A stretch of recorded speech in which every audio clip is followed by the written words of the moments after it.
Hey, everybody, and welcome to Charlie Mike, hosted by me, Mike Buchanan. Hey, listen, today we have a very special person on here, a person who I actually admire quite much. Her name is Corena Mitchell. She is currently the director, right? The director of Boots to Heels. Correct. Okay. Yeah. So the director of Boots to Heels program locally here in the DFW.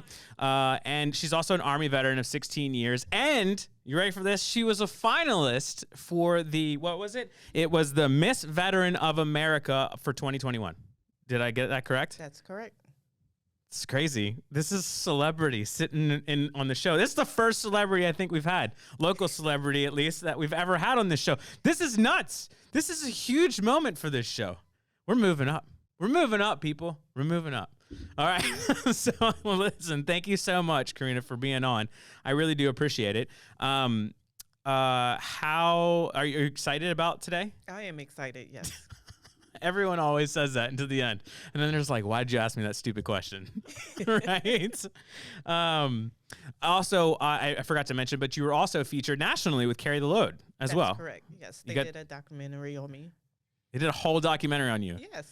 See, I have to email it to you. This is what I'm saying. I'm gonna provide that link in the description below. I'm sure I can figure out how to provide that link. That's awesome. Good for you. Thank you. How does it feel? I mean, like, I know we're gonna get into kind of like who you are and all that jazz, but like, just I guess in the initial part, how does it feel to be able to have a platform that big, I guess, to be able to kind of give your story and to help others? It feels unreal. It's important that I share. And I strongly feel that I'm helping others, but it's unreal.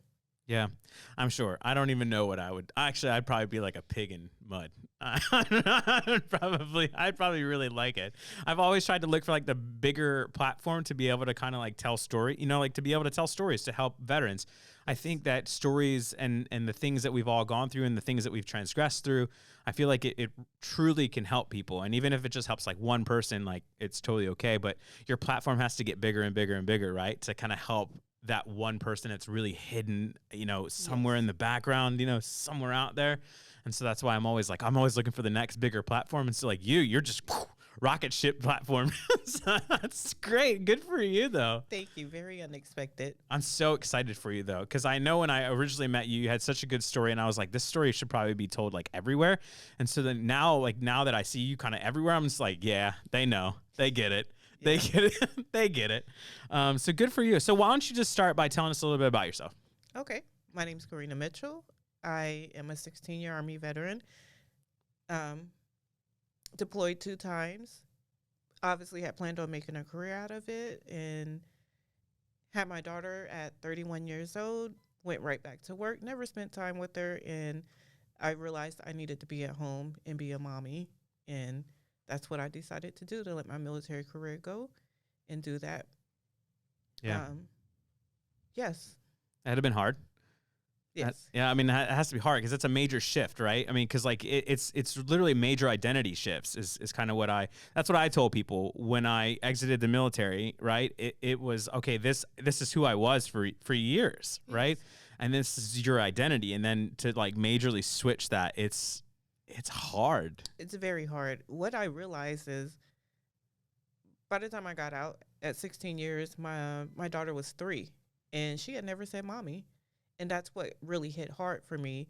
But what I realized is, because I'd had my children later in life, is that my value was my military career.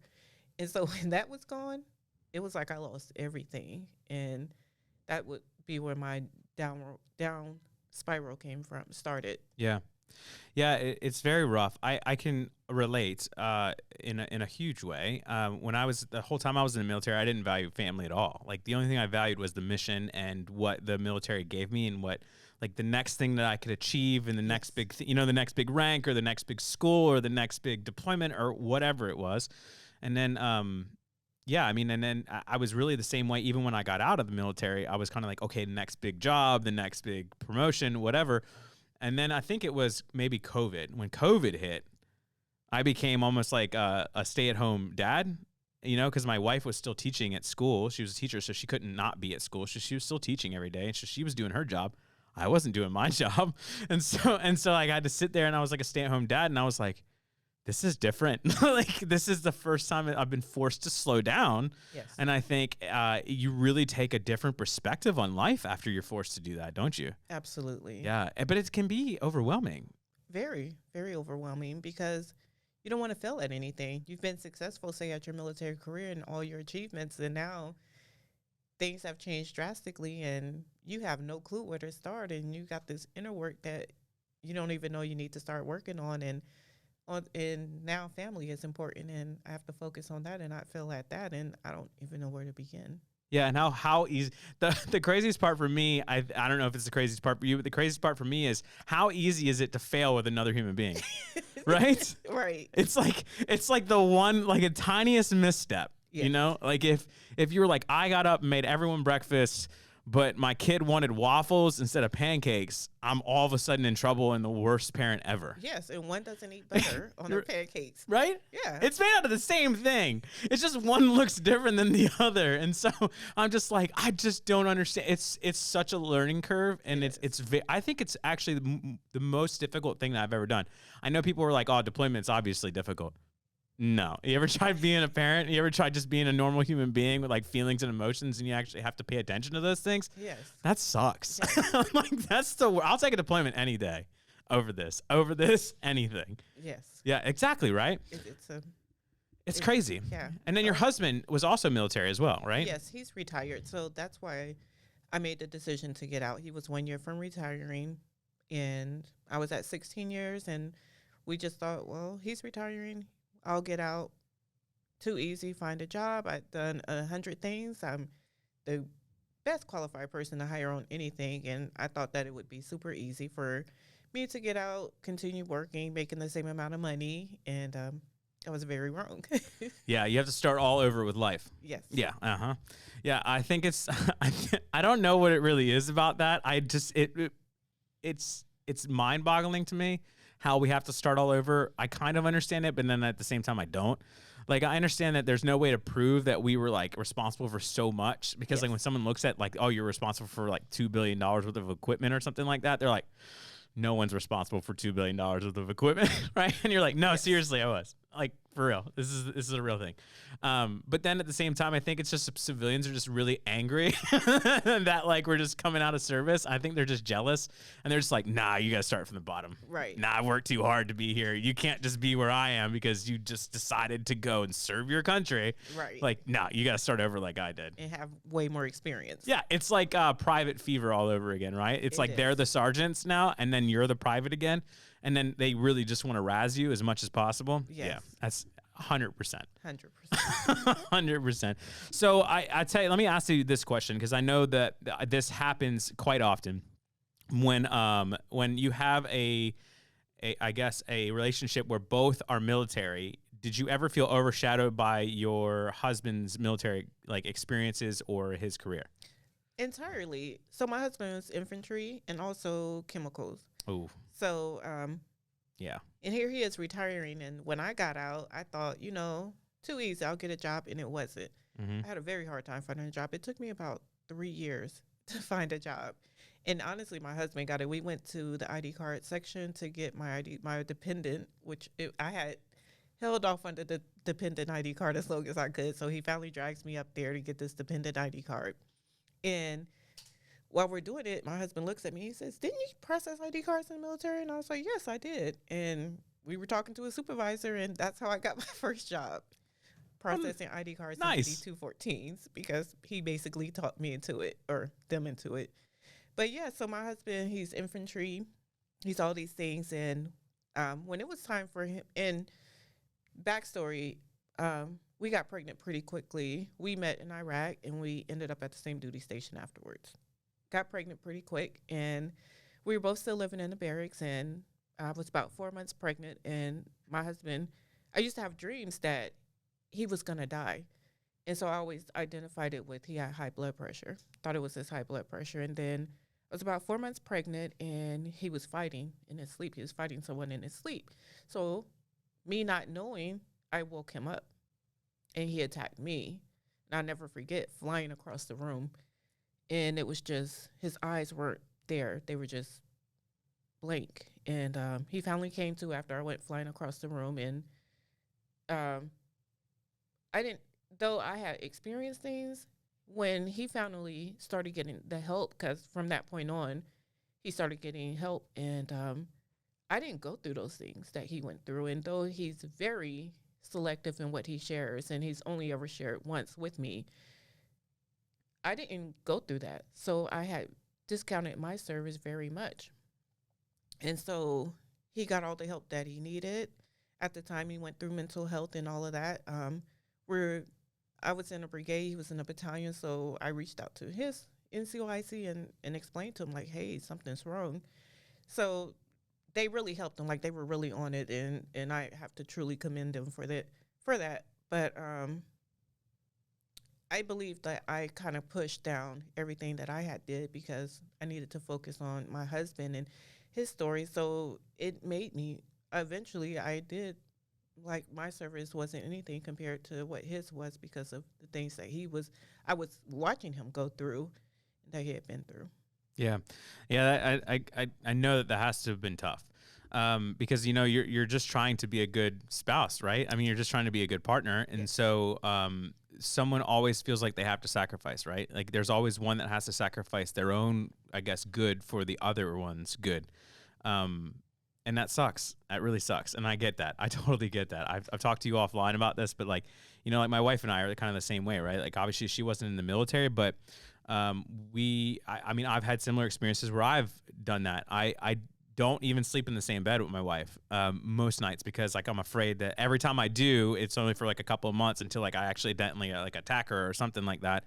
And then it's back to being on the couch again, right? So Yes. like, so now I'm just like more comfortable because I know I'm not going to hurt anybody if I'm on the couch because the only thing I'm punching is the couch, right? So like I'm not actually punching a human being. But I mean, yeah, I mean, even my experiences, right? My own mental health struggles when she went to get me help. Well, she had mental health struggles from the things that I put her through. And so then those were discounted. And now she's working on not discounting her own feelings. And so it's just, it's a whole cycle of things. I mean, mental health is tough though, right? I mean, it's very complicated. It's a very complicated mess. So I know that, you've told me more about your story and kind of like, how did you really get into, I guess, this whole Boots to Heels program? So let's kind of go there. Okay. And I have to say, with my husband, I was angry at him when he started getting help because he had put me through so much and it had affected me and our children. So I was really upset with him when he got the help that he needed because now you're fixed and we're still dealing with the things that, we went through because of him. So yeah, it's almost jealousy too, right? Yes. Right? It was. I had to really, really like focus on me at that point once he started focusing on himself and I didn't have to as much. But I was his caretaker for many years before he finally got the care that he needed, and I felt some type of way towards him. Yeah, right? Yes. Yeah. But I think now does he understand now that it's his turn to take care of you? Yes, very much so. Good. He Good. does a great job. Listen, infantry, they're hard to teach, okay? But like if you tell them enough times to do something a certain way, they'll do it eventually. They'll get it. Yes. They'll understand those 11 Bravos. They're knuckleheads, but they are. They'll eventually get and understand what you're trying to get through to them. So tell us a little bit, like, so I know that you hit a low period. I know that's very true. And then I know that that's kind of something that kind of drove you towards doing what you're currently doing now. So why don't you tell us a little bit about that? Okay, so I was in my own dark place. Second deployment, I was responsible for reports, numbers, reports, all those type of things. That's my passion. And I eventually started writing like the KIAs, the injured and action, things like that. And my first report that I wrote was on someone that I had been working close with. I started in the National Guards before I went active duty. And we were a battalion in Iraq with 12 companies under us. And about 5 of those were National Guard and Reserve units. So I understood their lingo better than everyone else in the office. So I became really close with one of the guys, and he was the only male working in the S1 office of his company with all women, and their fob was hit by an IED. And he covered them and took all the blasts to stop them. So the first report that I got that I did on my own was his. And he's from Texas, for one, And he had 5 kids. And that's all he ever talked about was his wife and his 5 kids. And I knew that I had to write this report of someone I considered a friend and make sure it got to his wife and children properly. And so on top of writing these reports and the extent of his injuries and everything was difficult. It was very hard. And I pushed that down, you know. The second report, no, I'm sorry, let me take that back. So you start writing these reports and you have to push. You got to keep going. You've blocked everything else out other than your job, your mission. Well, the one day that I kind of woke up was we got a report, a Red Cross report for a soldier. His child had died and it was his wife's fault. Mm. And he was in a company, so they brought him to us, and our sergeant major, whose office was right next to us, we're in Iraq, so there's really no walls. It's just some plywood. And we sat there knowing what was about to be said, and he walked in so happy and, you know, just high energy. And, Yeah. you know, we don't want to be sad. We don't want him to think he's there. For all I know, he thought he was there to get a promotion. And they had to deliver the news to him that his son died. That cry, that scream, you'll never forget anything like that. And, you know, we listened to him call his wife, and those type of things affected me, but I didn't know because I had pushed it down. And then here I am now married to an infantryman, and he's going through all these things. So I didn't realize that I too was going through things. If my military buddies would reach out to me, hey, I'm going through this and that, I would be like, you need to go to the VA. You need to do this. But I never told myself that. So through life, my own issues, my husband issues, I became suicidal. I wanted to end my life, but I wanted to graduate college first.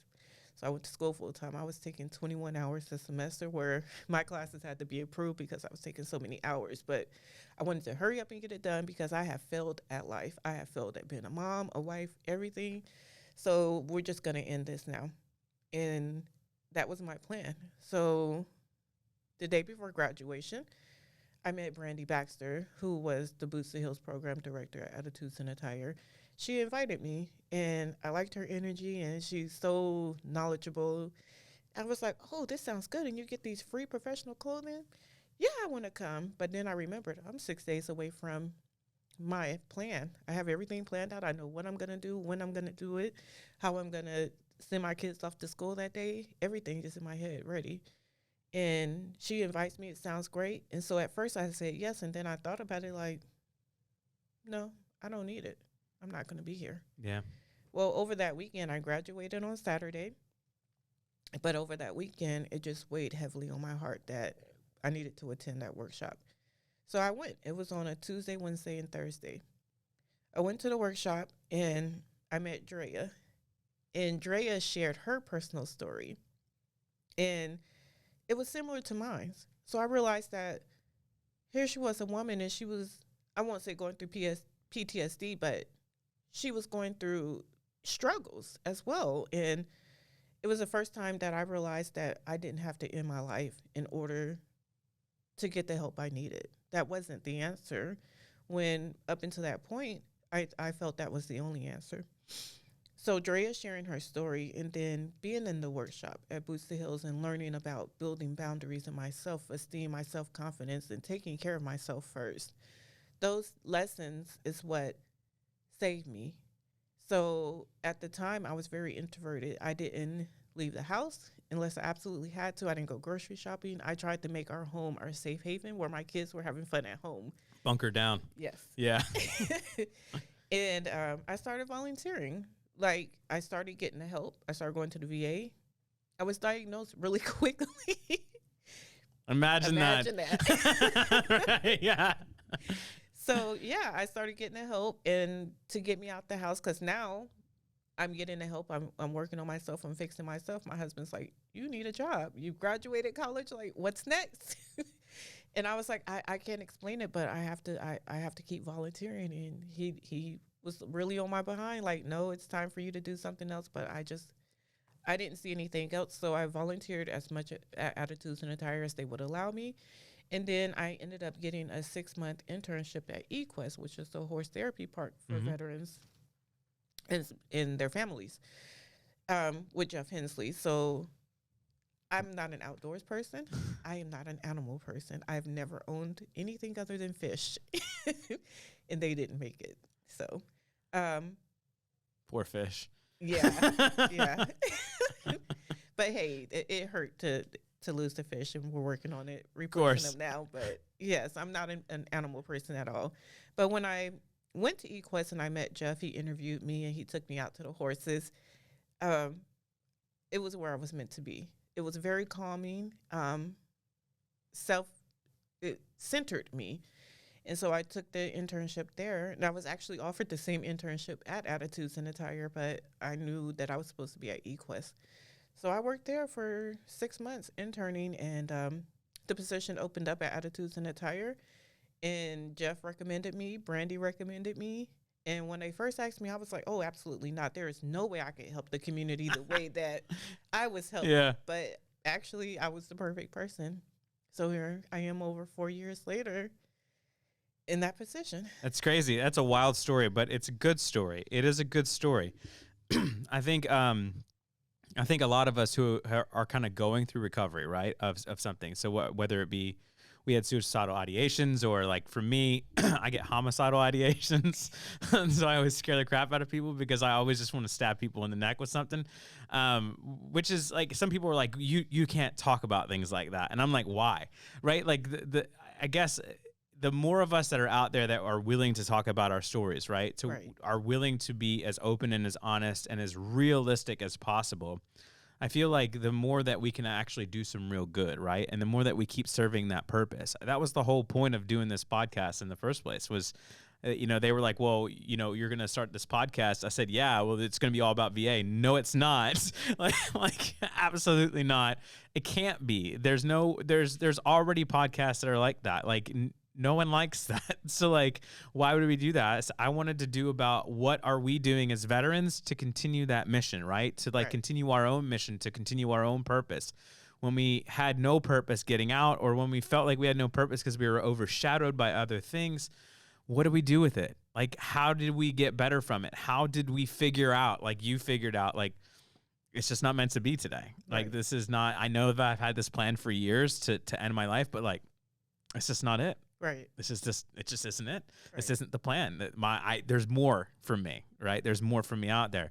And so just getting veterans to understand that, getting everyone to understand that, like, there's so much more, right? Yes. There's just so much more to be done. There's so much more that you could do. There's volunteering opportunities, equine therapy, VA, not VA. I don't care if you go to the VA. Honestly, I really don't. I know I'm a VA employee and I should probably care, but like, I really don't. I don't care. I just want you to go get help, right? Go get help. Yeah, right? I mean, most of us, I think, that are out there doing real outreach work or really talking to veterans or in that veteran space, no one really I know we're going to push you towards the VA, okay? Because the VA is a long-term option, and that's what we always tell people, right? Yes. VA is a very long-term option. If you want long-term care, like if you have suicidal ideations, that's long-term care, right? Yes. Because like those ideations could come back. And so like you need to have some sort of long-term care established and in place so that way you can head them off. Correct, yes. Right? But like it doesn't necessarily mean that you need long-term care all the time. So like VA may not be an option for you, and that's okay. Yes. But Cohen Clinic might be an option for you, or someone else might be an option for you, but there's an option. Yes. There's always an option. Well, thanks for sharing your story. I really do appreciate it. Thanks for being so honest. It's refreshing to hear honesty. Thank you. Isn't it though? Like, isn't it? It's refreshing to hear someone's honest portrayal of kind of who they really are. I know that I scare nurses half to death when they'll sit there and they go, suicidal ideations? Absolutely not. Homicidal ideations? All the time. And they're like, well, let's pause there. What exactly? Do you have an active plan to murder people? And I'm like, no. I don't have an active plan, but like that's, I learned I'm sure that you've learned this in your mental health, I guess, in your mental health journeys. Okay. That people go one of two ways when they push to the absolute edge, right? They either go homicidal or suicidal, right? It's just kind of the brain's breaking point. And then it doesn't know what to do with itself, but it knows that either way is going to be an end, right? Either you're going to kill someone and you're going to wind up in jail forever or on death row, or you're going to end yourself, right? And so either way, there's an end somewhere in one of these options. So that's kind of how the brain works. And so it's just it's just weird to kind of, I guess they don't hear that all the time. And so they're like, wait, pause. And then like I'll have like 16 other doctors now in the room. And I'm just like, it's not that big of a deal. Like, I just, I'm sure your husband kind of experiences some similar things because like it's how we were trained. Right. When you're a grunt, like that's how you're trained. You're trained to deal with everything in violence. So now if I have unresolved emotions, I need to be violent to resolve my emotions. Right. But it's not real. And you can only go to axe throwing so many times. Yes, you can only throw an axe at a wall so many times, right? Before you're just like, this isn't doing it for me anymore. Can we go to those? Have you ever been to one of those destroy rooms, like where you just smash? I have not. Oh my God, you should do it. Definitely. It's so good. It is. You think equine therapy is good? Go smash some vases and TVs. It's fantastic. I would love it. I know. It's fantastic. It's so good. You can, like a crowbar, baseball bat, it doesn't matter. You just smash everything. It's so good. It's so much fun. Yes. So much fun. During COVID, my husband and I were supposed to go to Bali, and then Ooh, COVID hit. Nice. So instead, we went skydiving, and I had an attitude about it, like, we're really going skydiving for our anniversary? Like, this isn't romantic, and it was one of the most amazing, exhilarating things. So great, isn't it? Yes. Oh my God! Since I've been skydiving, I was just so jealous of all the airborne people all the time now, because I'm just like, yeah, you're right. This is exhilarating. This is great. Yes. I mean, I don't want to do it with the lowest bidder army gear, Right? but I mean that can't be fun. But like, it's so good. It's so good. I don't even know what experience equates to jumping out of an airplane. I don't know either. Right? I don't. Like once you've experienced it, it's just like everything else is now just dropped down like four or five tiers. Yes.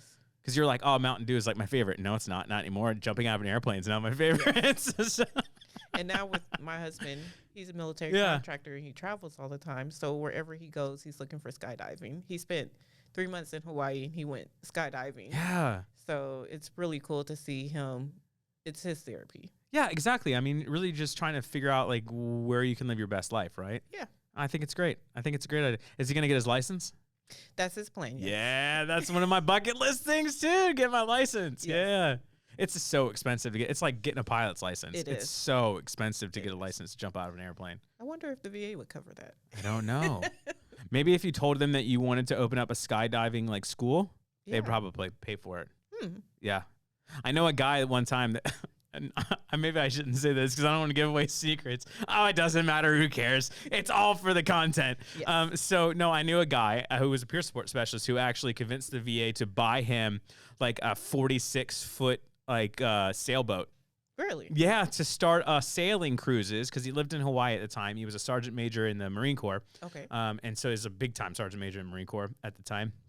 He retired and he was like, well, I want to do international like tours on like a sailboat. Right. And then I can, if I'm a captain, so they sent him to captain school too. They paid for that.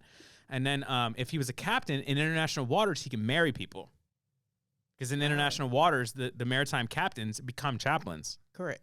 So they're allowed to marry people. So he would sail out past like the Hawaiian line, right? The Hawaiian Polynesian line. There's a section of it, right, that has like an island and a few little tiny islands and stuff and atolls that is all international waters. And so he'd take someone out for like a day, or like 2-day, 3-day cruises, and he'd take them out, and then he'd kind of like let them do like a whole dinner thing, and they'd marry him in the middle of like international waters, and then he'd bring them all back. You've definitely started something. Right? Yeah. I'm just saying. Okay. I'm looking in the camera. I'm just saying. I mean, anything's possible. You never know. Yes. I always tell people just why not shoot for it, right? I mean, what's the worst that someone's going to tell you? No? Right. Well, yes. At least I tried. Heard it plenty times. Yeah, and I'm sure I'm going to hear it plenty more times. Man,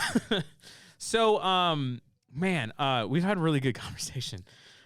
We are coming up on our time, but I want to know this, okay? I want to know that one, how hard is it to be kind of like a figurehead now for women veterans? How difficult is that? It's not difficult. I have to be more aware of what I do, what I say. I can't go smoke weed in public. Not that I would. What? But you can't. Yeah. This, like someone might see. It's you. crazy. Yeah. But no, seriously. Damn. Dang it.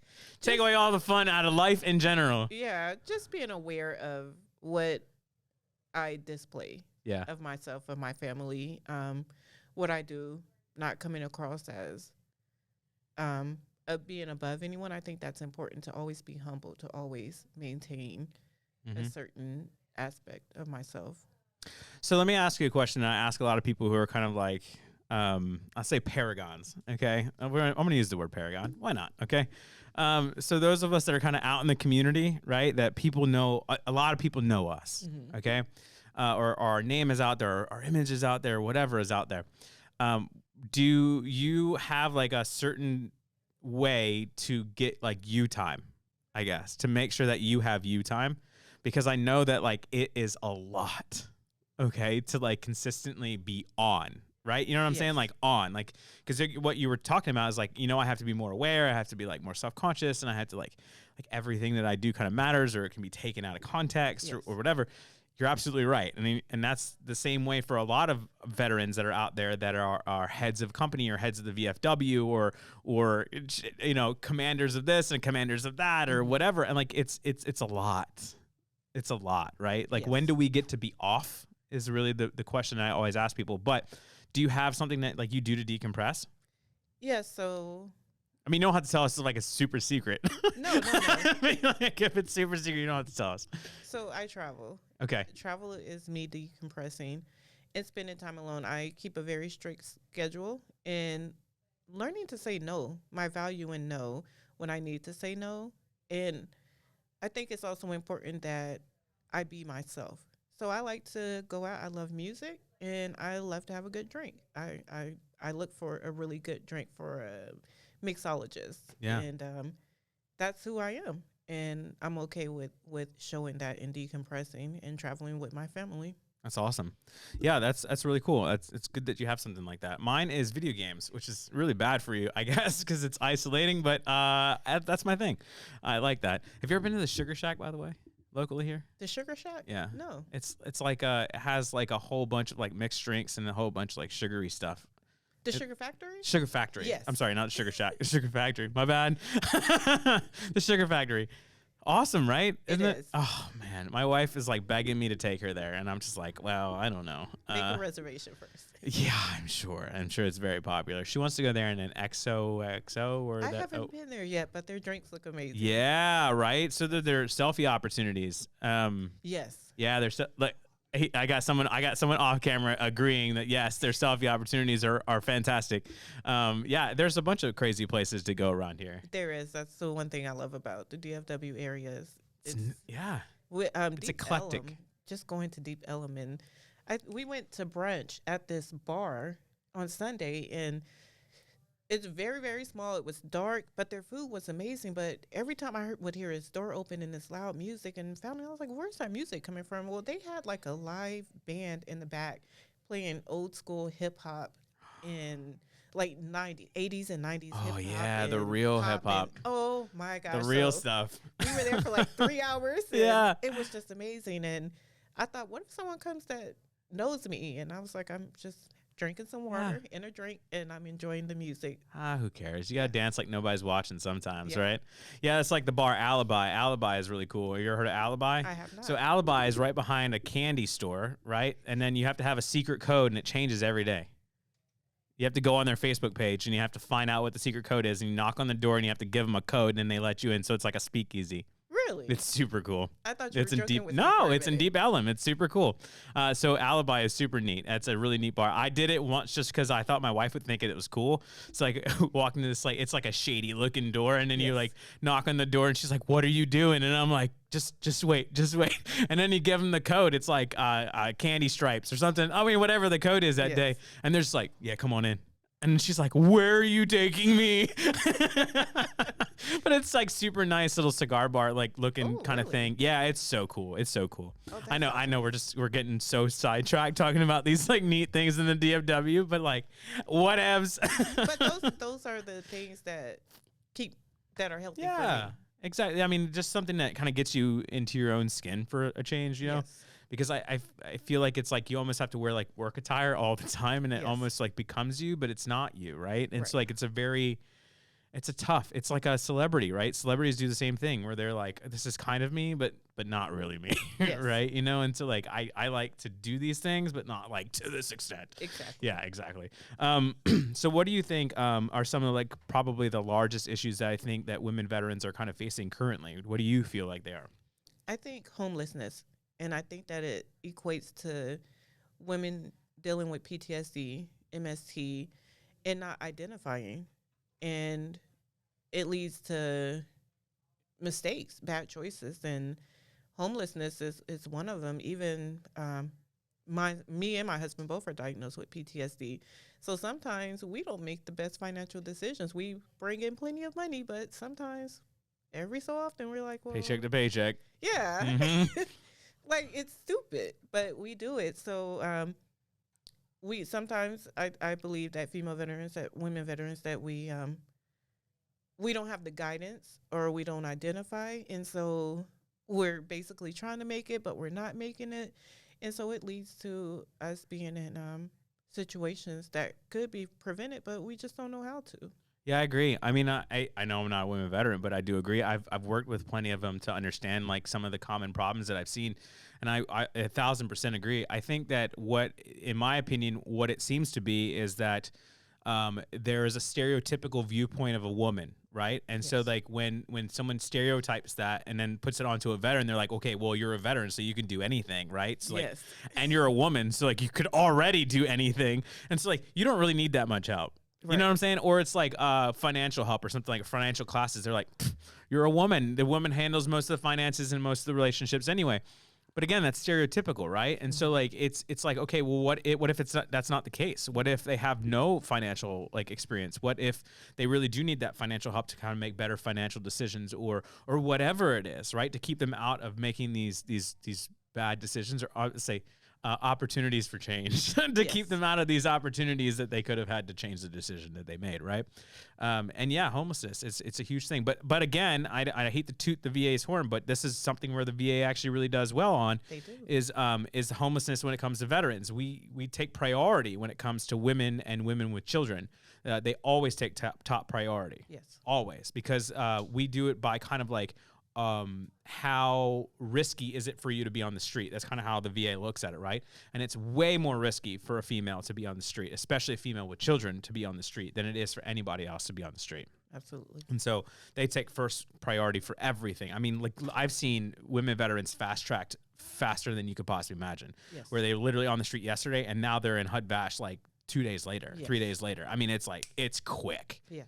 Which is great, which is good. But again, it's just a matter of like getting that word out there and making sure that these women veterans know that there is this option, right? There's the option to kind of like get into this program to kind of start over or to be helped a little bit, right? Right. So you can focus on bigger and better things, Yes. mental health, and then eventually a job, and then Education, the all whole of it. shebang. Yes. The whole shebang. Yes.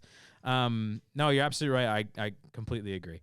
All right, so let's we're running out of time, so I'm gonna wrap it up. But I want to ask you one more question. If you could tell veterans anything out there, what would you tell them? So you always hear get help, but there was a time where I mentioned my husband and I weren't making the best financial decisions, and so you drive a nice car, you have a nice house, but we're not being smart in admitting that we needed help. We needed help mentally, financially, and we needed the education to it. And it's okay to need help.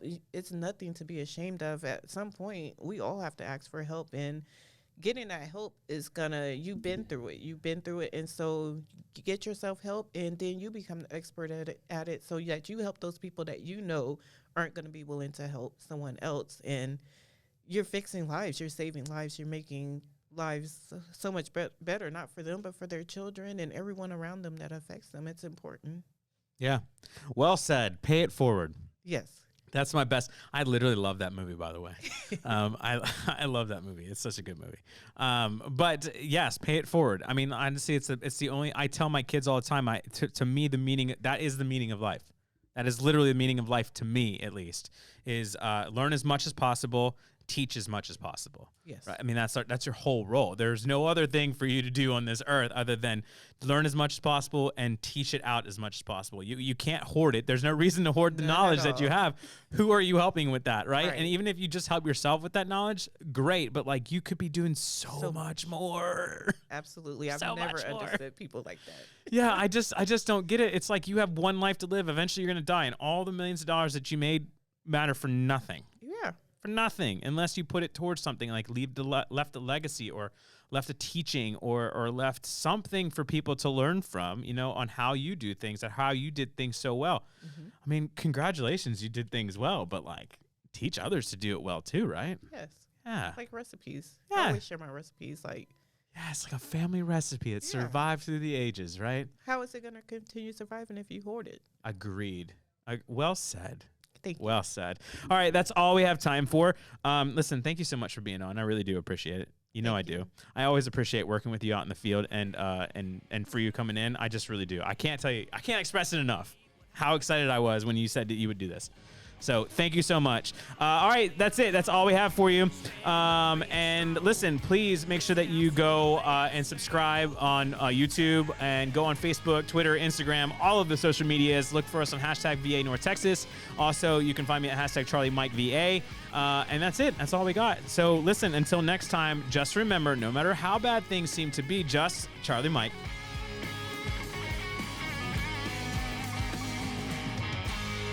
Tread on me, just let me be. I believe what I believe. At least I got something left to stand